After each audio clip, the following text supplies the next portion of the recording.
Hello. I don't know how to start this video. Hello. Hello. Hi. Long time no see. That's basically what I'm trying to say.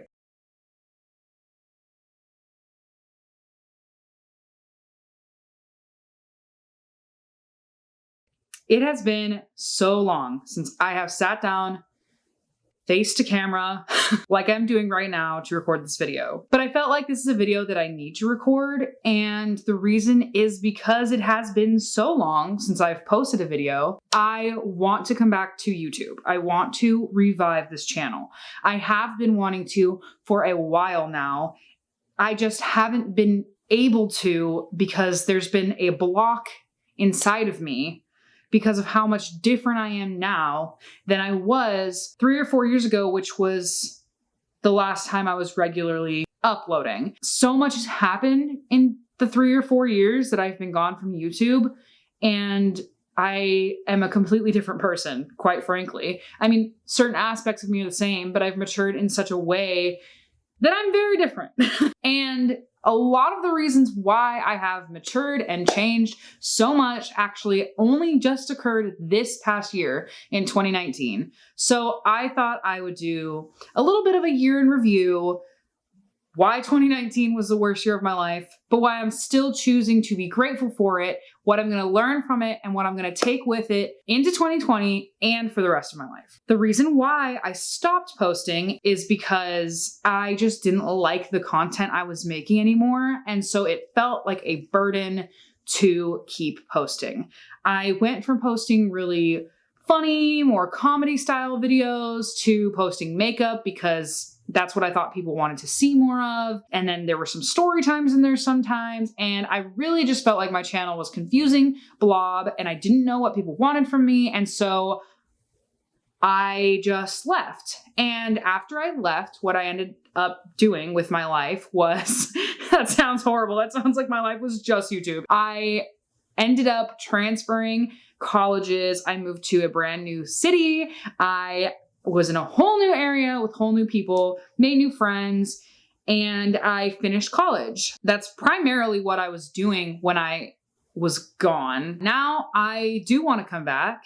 Why? What's changed? Well, really what's changed, and I'll dive more into it as this video continues, is I have just learned so much about myself and what I value and what I want to contribute to this world over the past year that now I feel much more confident in the content that I make across my entire life. That's what my actual job is now. I am constantly posting content for my job in other areas of the internet, and I just felt like I missed posting my own content that was uniquely mine, that I made. I feel really passionate about coming back. I really just want to make videos again, which is good. And I'm feeling excited about it because that means I'm going to keep posting videos.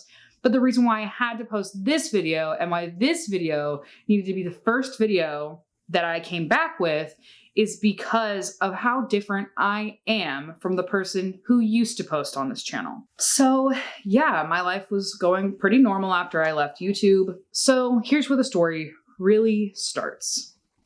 And trigger warning, if you've lost anyone, any loved one, I would not recommend watching this video if it's going to emotionally upset you, trigger you in any way. This is your trigger warning because I am going to be talking about a loved one that I have lost. It actually starts in 2018. June 2018, I found out that my mom was diagnosed with stage 3 stomach cancer.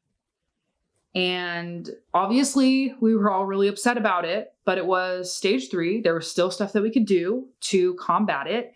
And so I pretty much that entire summer, which was my summer break after my first year at the university that I transferred to, that entire summer break, I spent with her. I took care of her. She had to have a couple surgeries. I spent as much time as I could with her.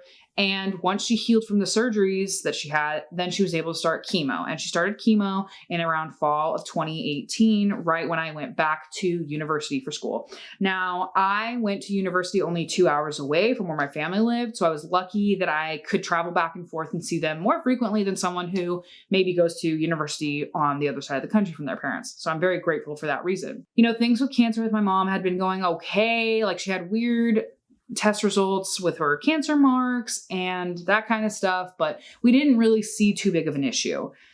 And on December 22nd, 2018, I was actually proposed to by my now fiance, who was actually the same person who was in my boyfriend tag years ago on this channel. So if you want to go see a cringy video of me and my now fiance back when we were a brand new couple, you can go watch that. It's still on this channel. It's really cringy. That proposal was actually a fantastic time. My fiance surprised me at a dinner reservation with my entire family sitting at a table. It was so wonderful to just have a moment with all of them, just celebrating our new engagement. And they were all there to witness it, and it was wonderful. But then 2 days later, my mom wasn't able to hold down any food, and she was rushed to the hospital. That was on Christmas Eve of 2018. And while she was in the hospital, they found out that essentially the chemotherapy hadn't done anything and that it had just grown tremendously, actually. And there was nothing they could do about it.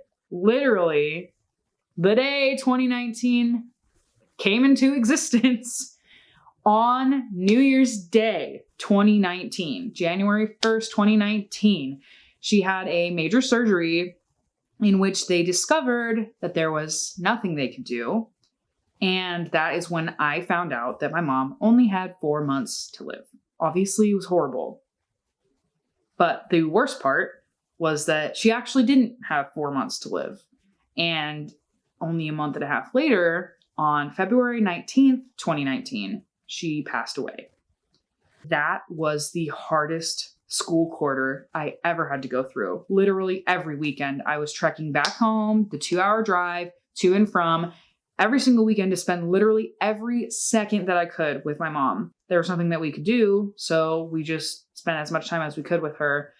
And during that time, she actually made me promise 3 things. She made me promise, 1, that I'd still graduate from university on time. She did not want this to affect my education. She didn't want me to have to withdraw for any amount of time from my university, which I had already spoken to about my situation. And they said I could easily have withdrawn for the rest of that quarter, even for the quarter after if I needed to, because it was totally understandable.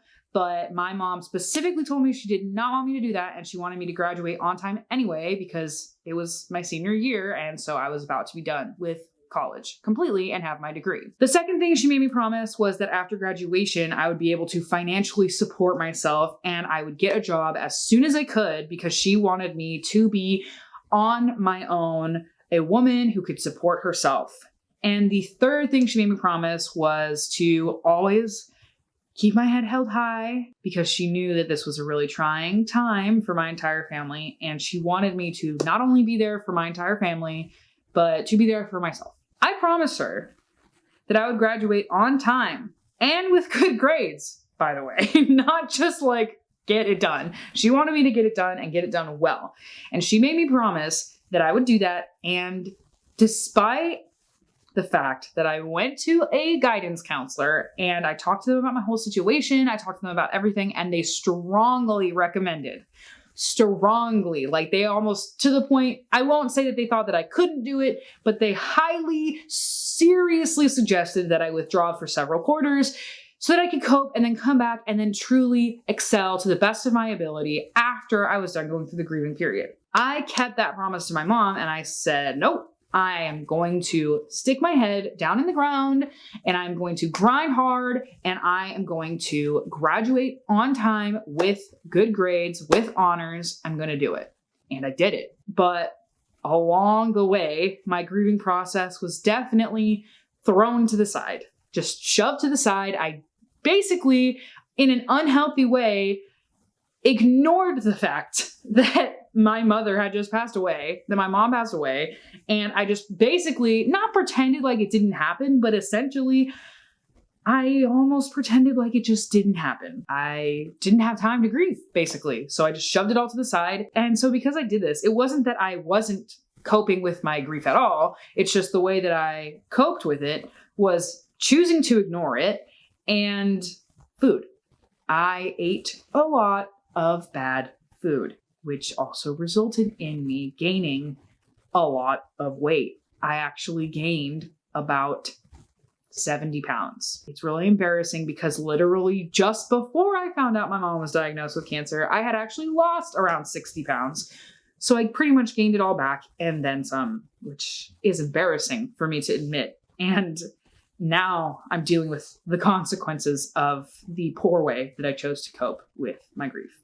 But through all of that, I learned a lot. I learned a lot about resilience. Sure, I just kept trucking. A lot of people would hear that story maybe and think, oh, people told her she couldn't do it, but she did it anyway. And that is true. And I'm proud of it. But at the same time, it wasn't healthy. Right after I graduated, I found a job. So I kept my second promise to my mom. That's 2 promises that I've already kept to my mom. The transition from moving to a new city where I didn't know anyone, starting a new full-time job, my first ever full-time job at a company that relied on me, that wasn't just a student internship and it wasn't working in a movie theater or something like that. It was a tough transition and sometimes still is a tough transition because it just was a whole different type of working atmosphere, so much responsibility on my shoulders that I had never experienced before. That pretty much brings me to where I am today. I'm still here. I'm still alive. It was very difficult for me to move to a new city, transition to a new job, not have any friends, just be an adult, paying my own rent, paying my bills, having to deal with insurance because I was covered through my mom and now she had passed away. Reality slapped me in the face. I couldn't have moved back home with my dad. I just had to become an adult right like that, like instantly, basically. And I know that a lot of people have gone through much worse. I know that a lot of people have had to be forced to become an adult much sooner. And I'm not saying I was forced to become an adult. I knew what was going to happen after I graduated college, but it definitely was just one of those things that I wasn't quite ready for the extent of which I'd have to come to terms with, because I thought I'd at least have my mom. I thought I'd at least be able to ask her questions, advice, but I didn't have the main person that I went to advice for anymore. I didn't have the main person that I called on the phone to rant, to ask questions anymore. And so I suddenly felt like I was in this limbo, trying to become an adult, trying to figure it out. And the only person that I would have ever asked advice for was suddenly gone. And I had no one to look up to. And I had no one to help guide me through the things that I needed guidance in. And it was very difficult for me, and it still is. As I continued into my job, and the fact that I didn't cope well with the grief to begin with, I spiraled into a deep depression, and seriously, like crippling. Like I could barely get to work in the mornings. I cried in my office all the time when people didn't know. Maybe they did know, they just didn't want to say anything about it. Could barely do laundry. My house started to look like a hoarder lived there just because I couldn't cope with anything. I was so depressed that as soon as I came home from work, I would just lie on the couch and be a potato, and I just couldn't do anything. That's pretty much how I ended 2019, was in a deep, dark well of suppressed grief, depression, and hoarding tendencies. My fiance's parents came over and completely helped us basically redo our home like it was an extreme makeover on HGTV. And it was insane how instantly the atmosphere change uplifted my mind to a place it hadn't been in so long. That was just before the new year. And so I was feeling fresh, ready, excited for 2020, excited for the new decade. On New Year's Eve, had a New Year's Eve party with some friends, and now I am ready for this decade to be my decade. I'm going into 2020 with lessons that I have learned from this dark experience, and I am thankful and grateful for them. The point of this video is not to seem, oh, woe is me, I'm so depressed, my life sucks. That is not the case. I know there are so many people who have gone through exactly what I've been through, have gone through worse than what I've been through, and gone through significantly worse than what I've been through. The point of this video is simply to basically hit restart on this YouTube channel. My older videos are me still. They're just a much different version of myself. And I want to come back to YouTube, but I felt like this had to be the video I made to set the tone for 2020 and moving forward. I am not the same 18-year-old who was chugging down Red Bulls, who was living her best life. I genuinely think that my 18th year of living was the best year of my life to date. And that was when I was posting consistently on this channel, when this channel first started really gaining some sort of momentum for me. And I am that person still. I'm still that 18-year-old who was full of life. I am just that girl who's done a lot more growing up. And so this channel is going to reflect that. And this channel is still going to be a place where I post content that I love, that I post funny content, because I love to be funny when I can. That's the number one way that I have been coping when I have been coping through humor, comedy. I want this to be a place where that lives.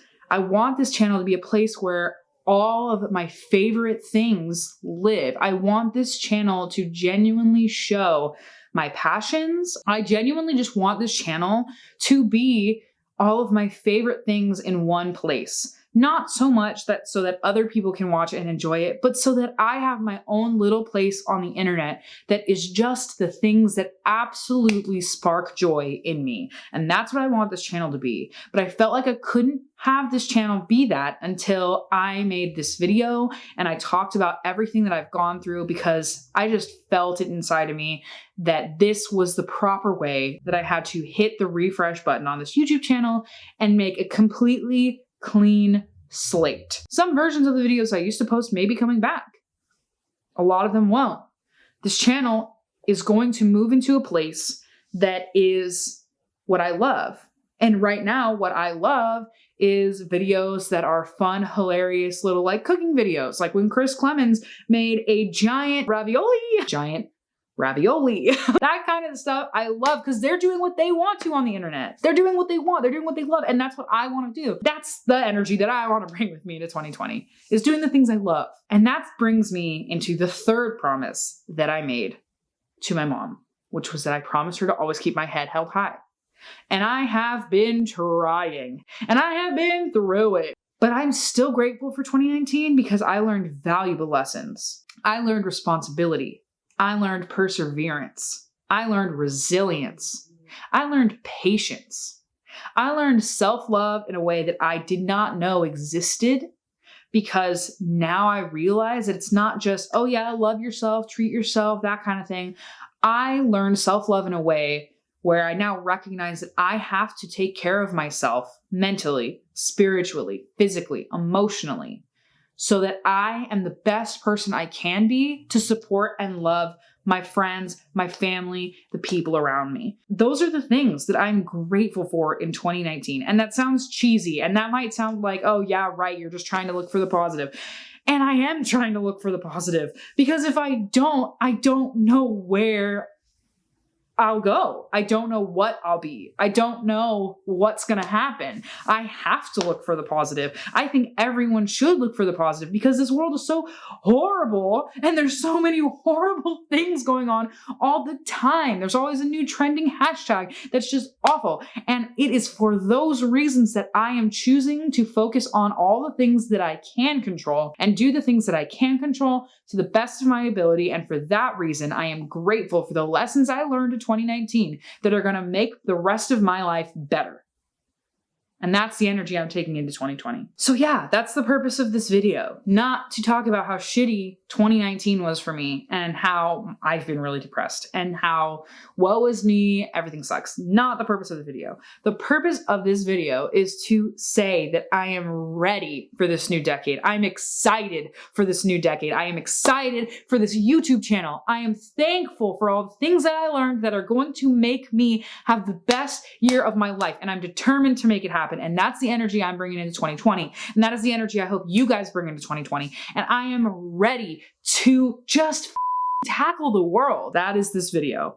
I hope you enjoyed it. I hope you liked it. I doubt anyone's gonna watch this video because it's kind of depressing. But if you did watch it and you liked it, leave me a like. Comment down below if there's any sort of content you'd like to see me make or content that you really love to watch. Subscribe if you want to join in on this journey of where this YouTube channel is going. Subscribe if you want to come along my 2020 ride and through into the decade. I don't know. But anyway, I hope to see you the next time. Well, I can't see you. I shouldn't say that. That's a lie. Hit the notification bell if you want to be notified the next time I post a video. You don't want to miss a thing.